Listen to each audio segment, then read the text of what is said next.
Hey, I'm Jose. This is the team here for Train AI. Hello, I'm Jesus. And I'm Dominguez. We're part of the UCSD Jacob School of Engineering. We're building an autonomous go-kart. We wanted to give you guys a little demo. I'm going to throw it over to Jose. So the first step of this mission was, it's really just an oversized RC car. You have the throttle motor, and then you have the steering mechanism, and then you have a braking mechanism. And so the first thing I'm going to demonstrate is just like a full run through the calibration. We're going to run through the throttle is just going to go from 0 RPMs to its highest RPMs. And then we're just going to run through the brake actuation and then the steering. And then I'll go ahead and demonstrate that. So I just press reset and then you're getting output from here. So it should be increasing RPMs on the throttle.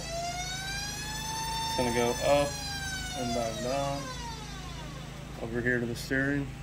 It will go from edge to edge. That way you can calculate the angles independently every time.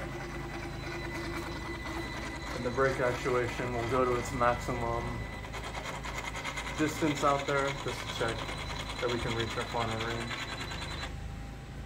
Yeah, and then all three of us worked on, there's 3 components, and so all 3 of us worked on solely, I worked on throttle.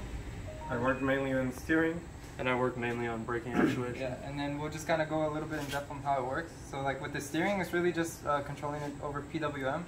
And then we have this thing called the pedal emulator, but it's just a fancy digital to analog converter, which just converts like PWM to like a steady DC voltage.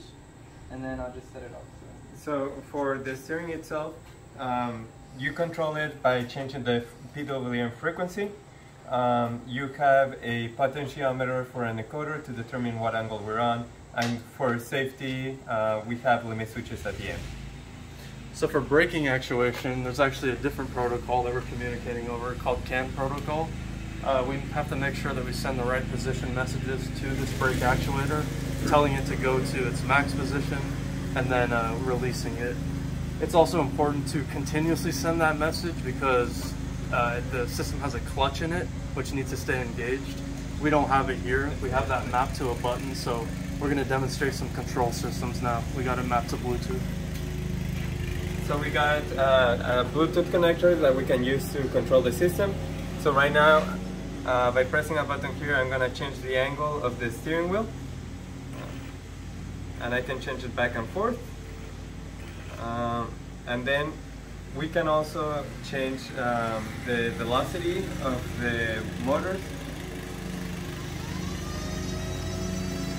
And then back down. And then we can also send these to full extent and to 0 manually.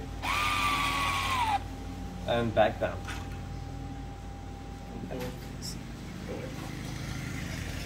We've been working hard here in Indianapolis. We wanted to show you guys the progress, and we're having a great time. 2021 evGrandPrix. UCSD!